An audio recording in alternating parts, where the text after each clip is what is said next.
All right, so who's ready for some creative tension? Excellent. Okay, so first, before we get started, let's definitely have everybody move in between this masking tape and that masking tape and in front of the columns. It is participatory. Don't be shy. Come on in.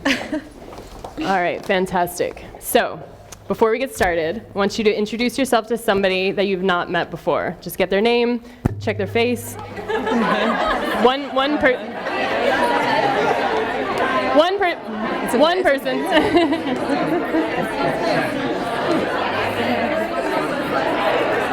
All right, you guys, remember that person's name, remember that person's face. You're going to need that at the end of the exercise. We're going to move on to the exercise now. Just remember that one first person you introduce yourself to, and we're going to check in later on. So just that's like for the end. All right, so we're going to start with the practice round, which should be easy because you've already experienced this with your name tag. So you'll see up here we are projecting attention. And statement piece is all the way to the masking tape over there. Uniform is here. So wherever you position yourself on your name tag in terms of your own personal style, go ahead and position yourself on the floor there now. So how do you rank your own personal style? Yeah. Are you a uniform kind of person? Yeah. Okay. Yeah, let's just not block the projector. Yeah. The end is the last masking tape down there. Statement piece over here, uniform by the coat racks. So we'll be using this the whole length of this space throughout the exercise. And there's one piece of masking tape in the middle that's kind of defining like the breaking point. So yeah, one of the things we've been thinking about is how do we apply this problem-solving approach to fashion design, right? And that's one of the reasons we're doing these design thinking exercises. And so we wanted to bring two people today who will talk about their approach to fashion and their experiences, how that defines their beliefs, and how that in turn defines their product and their approach. Okay, the next one you actually have to think a little bit more because we have a new tension. What is luxury? Privacy or convenience? Go ahead, position yourselves where you stand on this topic. So privacy is over here, and convenience by the coat racks. Convenience is over here. What is luxury?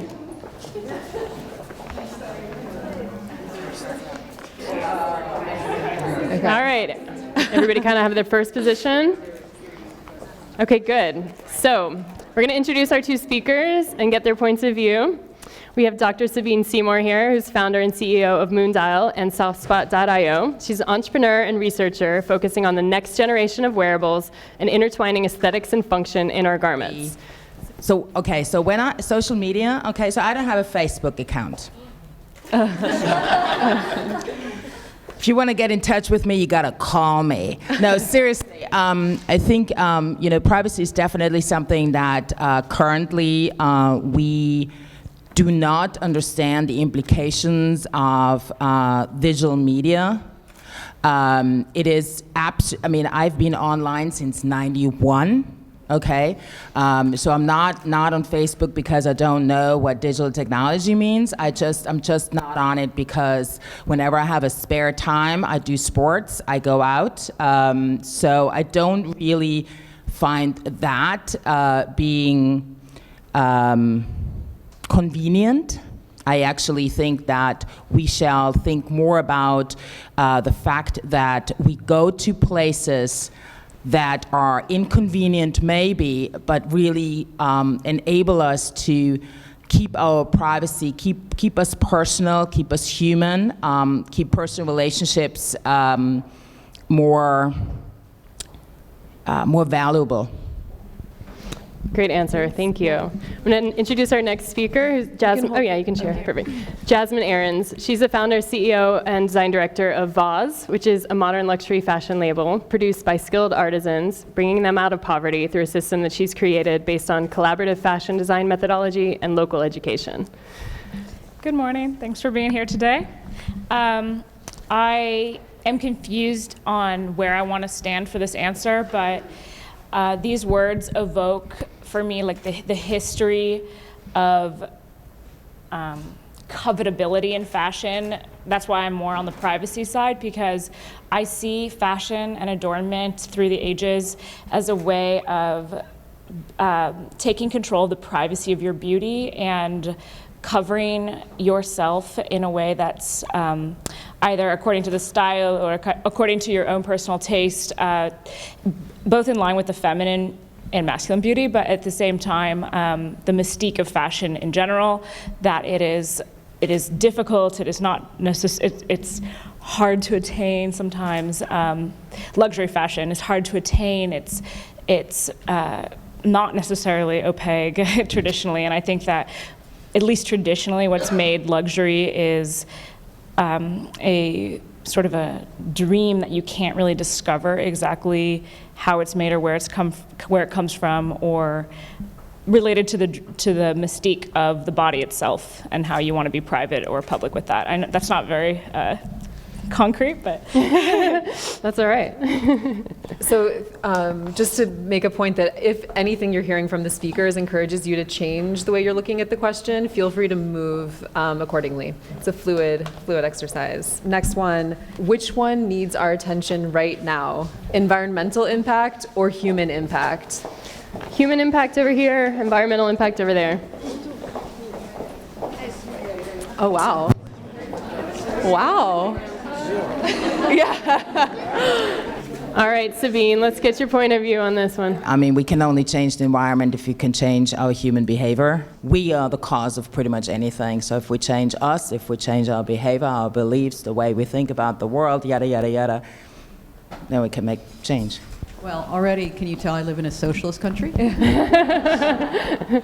And last week I went to the Grand Canyon.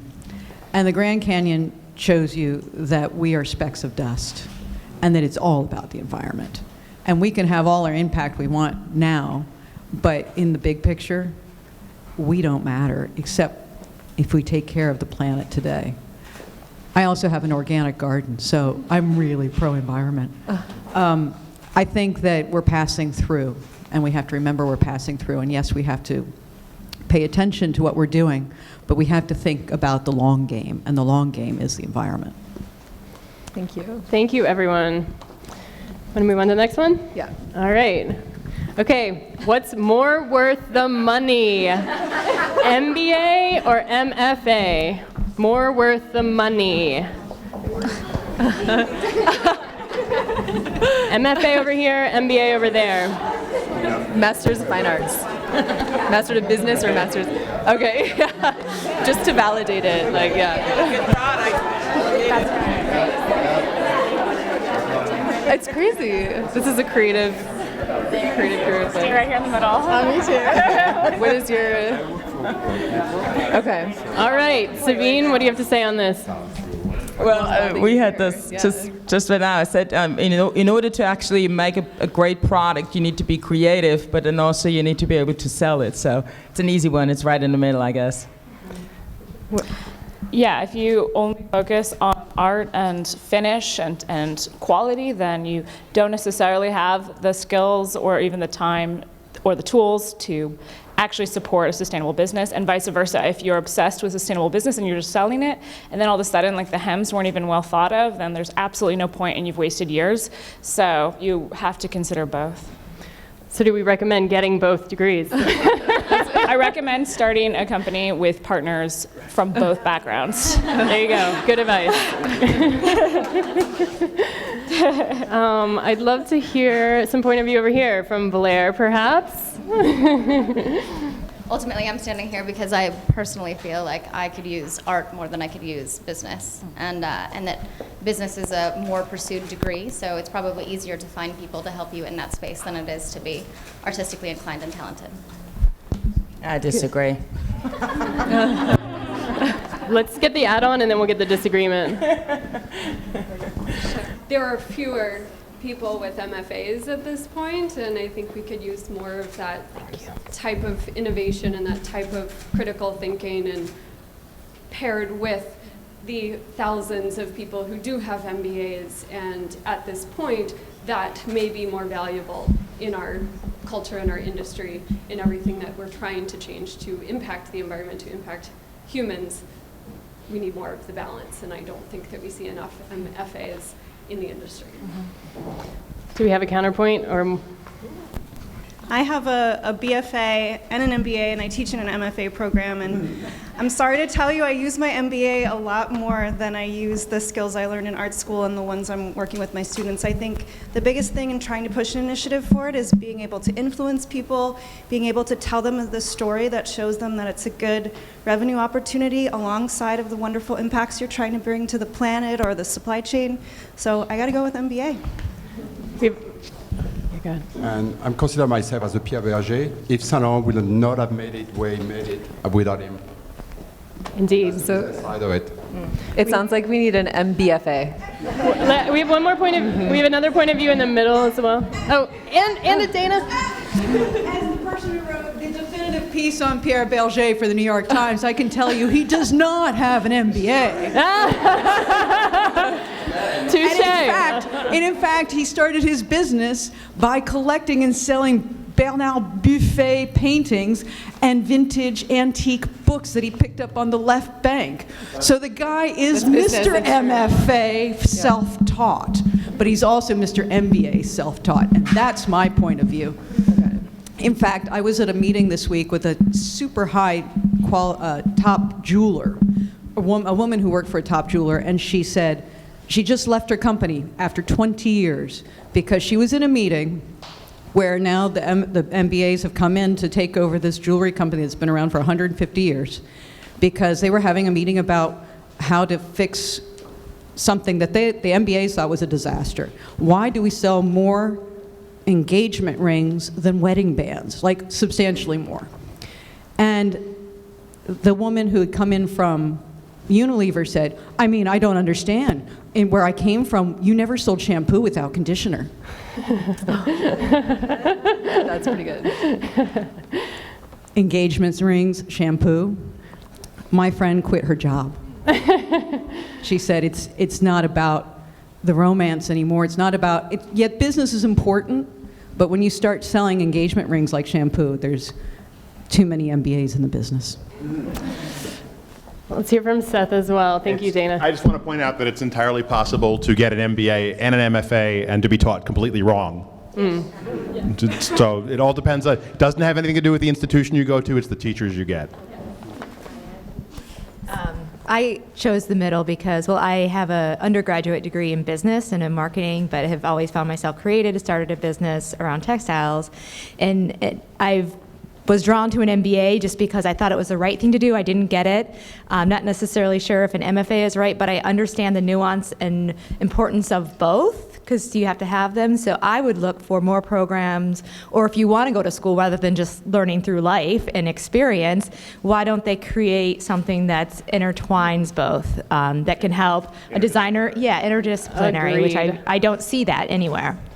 So does anyone have the desire to move at all based on what we've heard, or are you pretty much like stuck in where you're pretty much stuck? Okay.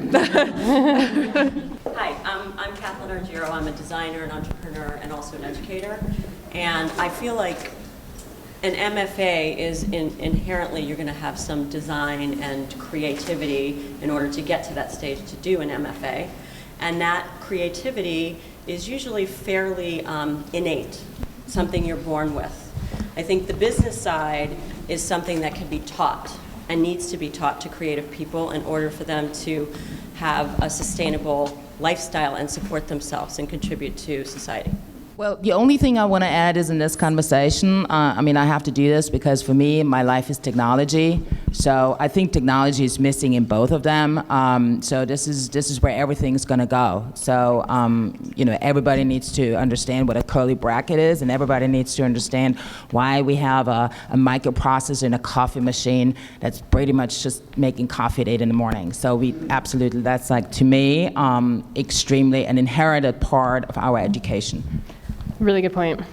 So to make it a little bit, we're going to lift it up really quickly, diving into the lightning round. So these we're not going to really dive into, and we're just going to go quickly through them. So dressed over here, where I am, undressed over there by the coat rack. Ironically. Take it off.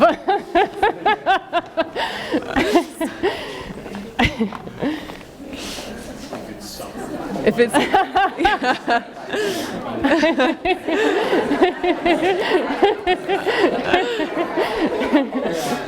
okay. The next is Instagram or Twitter. Instagram over here. Miss Sabine, you're just. We'll get you on one. Okay. All right. So this is like, if this were a tech event, we would be looking at a very different thing, like a purely tech event. So I guess we could have predicted this one a little bit more. Yeah. All right. Well, Nicole? we kind of expected it. It was just validation. Yeah. Right? Okay, so now we're going to get into a meaty one again. Where do you think a change agent can be more effective? Established company or startup? Sabine. Where can a change agent be more effective?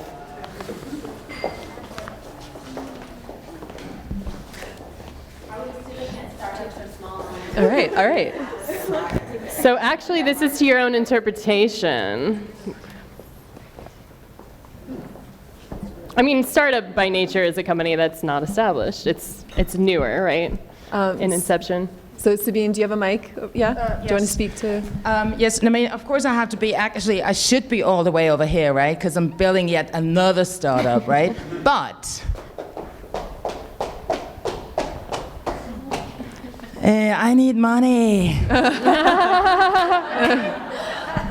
So, I mean, you can only be so impactful,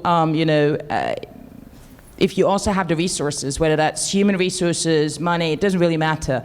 But, that's why it's like sometimes you have to be a little bit more in the middle, a little bit more going over there. If you can convince these guys all the way over there, then you can really be impactful. And or you collaborate with them. And then I think we can really be change agents within the startups as well. And then, Yeah, similarly, I do think that in order to have optimum benefit, it's nice to give a group of people a chance to really get to know each other's chemistry and work together and refine their idea and clarify their target market and their business plan before too many resources are injected. Because if the people haven't really figured out, their best working chemistry and making sure that they are really all working on something that means the world to them, then the primary ingredients are not quite ready to inject, that power and that capital could be wasted if you haven't gone through some primary founding incubation together. So that's my opinion. I think you need a little time to get to know each other first. Let's hear somebody on the established company side. Lee, you want to pick somebody? Seth, will you bring the mic over? This is just based on my personal life experience. I'm a pain in the ass. If an established company has hired me, they're already committed to changing. And that has been my experience. Whereas when I've gone with really serious emerging startups, they tend not to listen to me. So that's why I'm over here. One point that I always keep in mind, that saying, keep your enemies closer? Right? So you want to affect change, you got to be inside the camp. If you want to overthrow the kingdom, you've got to be inside the walls of that fort. You have to be, you said? Well, if you don't have any money, you can't get over the walls of the fort. It helps. It helps if you're inside, because if you keep your enemies closer, then you actually understand how they think, and then you can effect change. We're going to go into the next one, which is imitation a form of flattery or plagiarism? Plagiarism over here, flattery over there. I think that if we spend too much energy freaking out about the art of canonical copying that defines the fashion industry, we'll take a lot of energy away from being at the forefront of creation, which is really what creates strong brands and strong identities. So actually H&M did come out with one of my belts like one season after, and I was talking with a top lawyer in New York who deals with copyright. What if I should do anything about it or not? And at the end of the day, I decided not to, because it would have taken so much energy and time and creative life away from being at the forefront of creation that I decided that this is just the nature of the industry, and I'm just going to keep creating, keep being at the front. So I think intention has a lot to do with where that stands, because if your intention is amazing style that you see someone else have and you want to emulate them, you're choosing from an artistic point of view to align your thoughts and your process with them. But if your intention is to make money and profit off of it, then that is definitely going to change where you stand on it.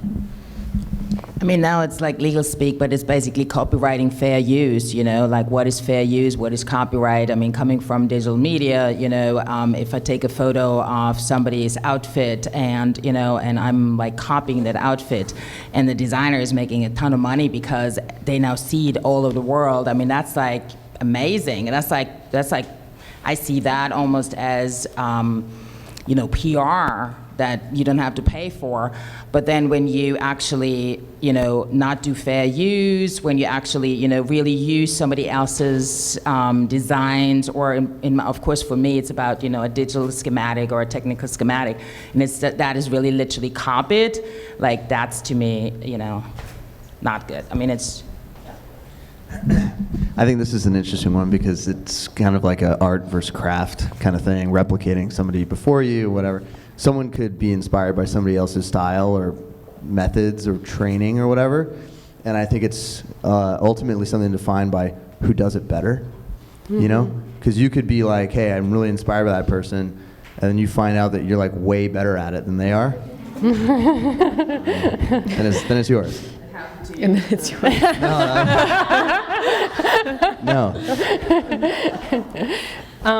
Cecile, you want to give us your perspective? Of course, if H&M copy one of my things, I'll be flattered. You know, I'm not going to sue them. Or it's not that's why I'm on this side. It's not about the lawyer and everything, but I think as well, we're all influenced by images, by other people, other designers, and it's good to take a breath and see what we can do with that, not to copy them. Thank you. I'm on the other side because I think you should embrace copy, because if you are copied, that means you're already successful and people are observing your design and love it. And you should keep yourself a step ahead of the competition. They copy you, already have something else ready to embrace the market. And that's it. Thank you. Okay, Jasmine. Thanks. While I agree in theory, actually what's happening in the industry right now with fashion is that small designers who are barely breaking even and making a living are getting habitually mined for images online in order to create all of the design collections, for example, of Zara, H&M, and all of the big fast fashion companies. So the real problem is where the dollar goes. I mean, it would be nice if you were just Princess Diana and everyone copied your style. That is total flattery, but it's totally different when hundreds of cutting-edge independent fashion designers are producing creative ideas that big corporations are profiting off of, and they're not. Okay, wearables, fad or future? Future over here, fad over there. Wearables. Yeah.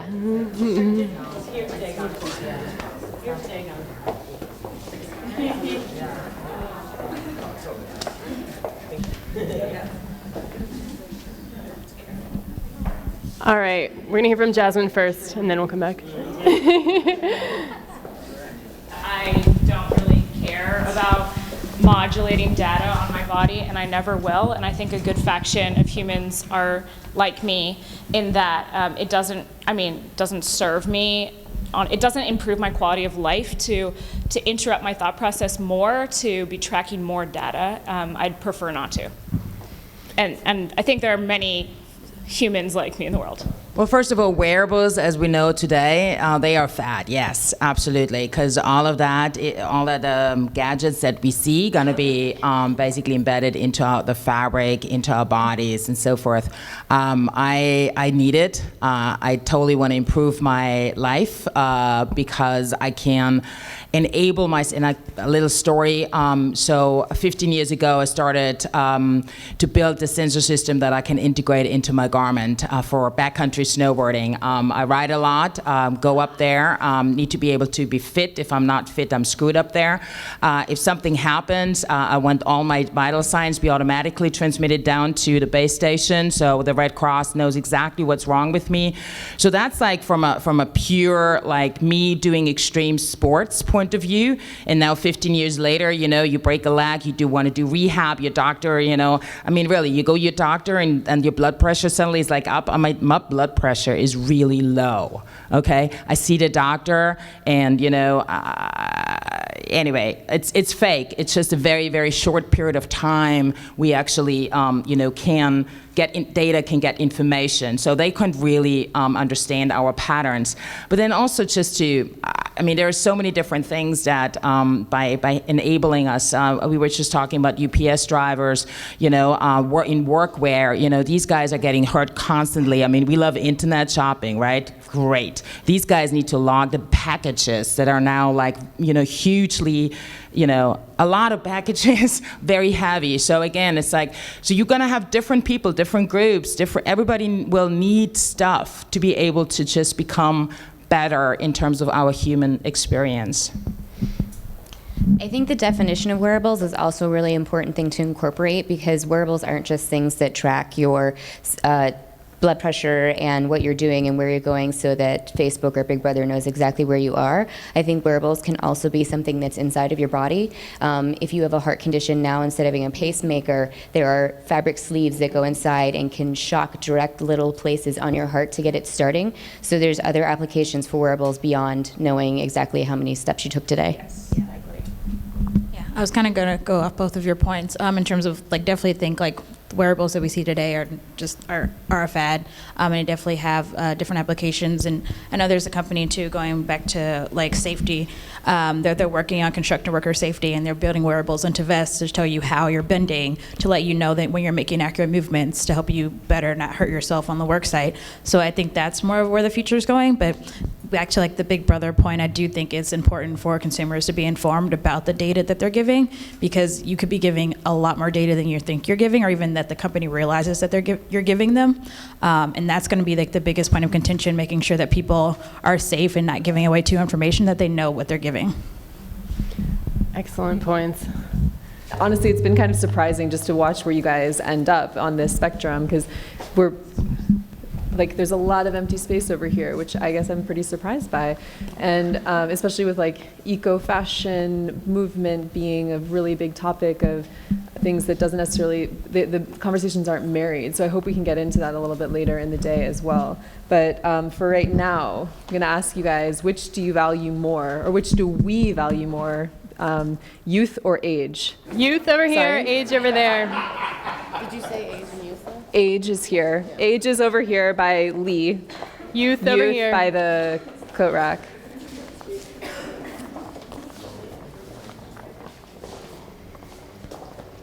I was healing really well when I was like 18. I screwed myself up very often. I was doing some really crazy stuff. Now I'm a little bit more cautious, so I think that's sort of like a little bit more sophisticated, maybe. I think that's the age in me. I don't know, but at the same time, so now for my job, right? I love to hang out with the kids. The reason why is they completely see the world very, very differently. It's like, I love it. It's fantastic. And also, there's going to be a new generation coming up, the digital age, the way I call it the Facebook generation. As you guys know, I'm not on Facebook, so I can actually make fun of it.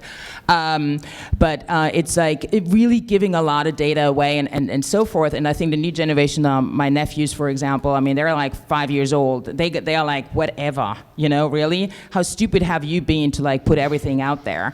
But at the same time, I think, you know, because you're like growing older, you have a different perspective. I mean, I've seen the waves of digital media for the last 20 years or 25 years. So I think that's why it gives me this perspective. So age perspective, maybe, maybe. Youth, just cool, careless, whatever. I mean, I just think we need to embrace that.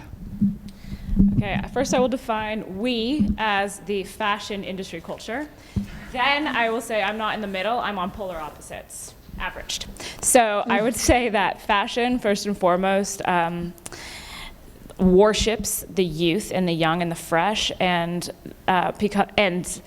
the novelty, and like the more that you've never seen something before or someone before, or like a new teenage face or a completely different angle or color, like the more you stay engaged in the dialogue of the visual dialogue of fashion culture. On the other hand, the true value, the most highly valued luxury brands are the oldest, the heirloom, hundreds of years old. And the older a brand is, the more heritage and bespoke value it literally has, both in price point and also in terms of market perception. I'm actually also personally in the middle. However, I think inherently in the fashion world, if you're over 40, I was literally called an old timer recently. That was scary. But we inherently in our culture admire youth and appreciate youth, but there's so much to be learned from people with experience.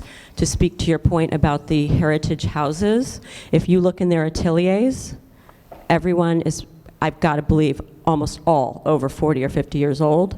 And there's so much amazing knowledge that's going to be lost unless we realize its value. When I talk to like teenagers about fashion, they like tend to gravitate towards the fast fashion, and that's like really bothersome to me. Like the fact that they do have sort of a disregard for certain issues and certain ethics, and I guess that that's where I don't see eye to eye with why are we so focused on this sort of fast fashion, it never stops, and then you see the haul videos that are really bothersome that the youth is the forefront of.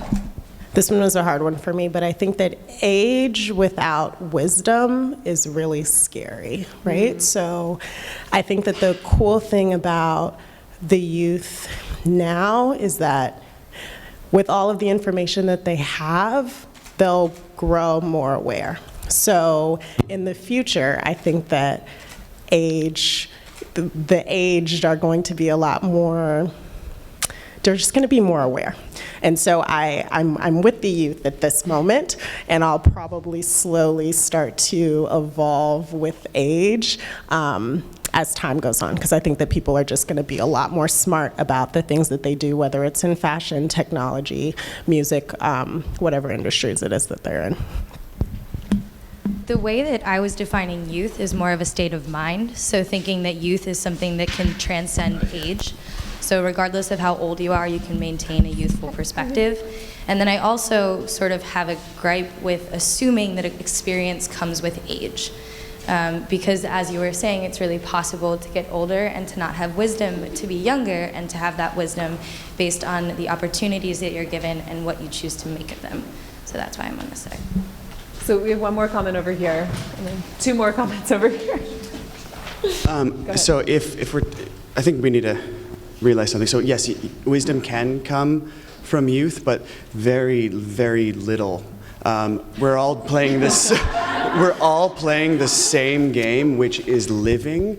So the likelihood that someone who's lived longer isn't better at the game that you're playing is really low. I think we need to do something really important, which is change our language around age. If something is old, we're talking about an object which degrades over time. If something is living more, it is just more advanced at living. So if you could just try this. If you're talking about a person, never use the word old, because it's like you're objectifying them and you're being bigoted. Use the proper word, which is advanced. And if you're talking about someone who's young, you can, if you want, you can call them immature, because that's probably more accurate. But the point is basically to use the word advanced. That's what it is. So that's what we should call it. And I think, I've been doing this with my girlfriend for the past 6 months, and it's kind of changed my life. When I go on the subway now, I look around and I look for the most valuable person on the subway, which is the most advanced at life. And all of a sudden, it's, I look for the oldest person and I stare at them like I would stare at the hot girl before. Oh my God, what could they tell me? so much. We need to start valuing ourselves. Like, I don't know, is anyone here not aging? Probably no. So if we don't start valuing the process that we're going towards, we're going to find ourselves caught up in a lot of the bad habits that we had before, like hating ourselves and buying a whole bunch of unnecessary shit that hurts people because we want to cover up who we are. Yeah. So anyway, that's it. Okay, so pick up from there. Here's my very short line. My grandfather, who was born and raised on a ranch, self-educated till he got to the University of Texas at 16, graduated, was invited to go to Harvard Law School, wound up being an economics teacher, teaching economics before Keynes at 22, said to me at 80, if I knew what I know now at 60, I would have been able to change the world. I'm in the middle, and that was because I see youthfulness from the perspective of it's a mindset and the age of wisdom. And maybe I lean more towards this way, because even throughout my career, I'm always like, I've felt that there's not enough people, everything's moving so fast, forgetting about the people who have taught me so much because of their experience. But I was just recently, kind of going back to age, living in Germany. And it was really difficult to engage people my age, to really sit and kind of talk with me and become friends. The people who I had the most wonderful experiences, who actually would help me with my German on the street, advanced people, would stop and talk to me, and they were excited that I was trying to learn German, and I tried to learn their history of where they came from, especially in a country it's so poignant in the histories that they live in and what they've lived through there. And it was just so comforting to have people who maybe they didn't speak English, but were willing to stop and try to communicate with me and wanted to do that. And it will ever kind of be imprinted in my life of like the wisdom and the time that they wanted to give to me. In my line of work, I work with a huge variety of ages together in a round circle of sharing. But mostly the people who have the knowledge, I work to protect ancient hand-loomed rustic techniques that are literally thousands and thousands of years old. And I do that by working with advanced, highly skilled artisans. And for me, though, one, we exist to give them a place to practice and continue their knowledge, but for me, the greatest success and the point, like why I'm doing what we're doing, is when a young person also, or one of their kids shows up and takes the time to learn it from them, and then they too can continue. And that for me is like the whole point of what we do, because one, like it's a process of sharing value. It's a process of circulating the value such that traditions of knowledge and culture and technique and wisdom and energy and youth can be united to bring our humanity forward. And I think that we can do that in all industries, not just fashion. And for me, I'm in technology, okay, so I'm be happy the other way around. There's an advanced person, working with us, understanding what my 22-year-old programmer is actually doing, and they're actually, we're on the internet, we're like doing stuff, so it's absolutely the other way around. We actually have to get into the lightning round, so I hope you guys continue these conversations afterwards, like remember these points. Nicole? All right, lightning round. Flow or structure? Flow over here, structure over there. Me too. Can't get out. Up to your own interpretation. We're like trying to find two speakers who have opposing points of view, and you guys are standing right next to each other the whole time. Yeah. Yes, go ahead. Next lightning round. Future or past? Past over here, future over there.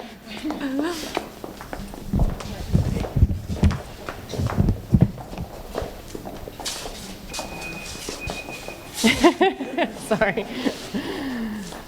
All right, and then the last one, you guys, this is for the rest of the day. Do you plan to absorb or engage? Absorb. Engage.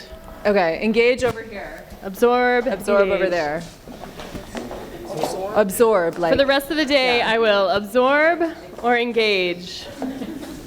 Woohoo! All right, so just keep that in mind. And then if you guys remember the person that you spoke to at the beginning of this whole exercise, Go find them and just tell each other like what the most surprising thing was about this. Like, what did you learn? Was someone's point of view really shocking or eye-opening? Do it.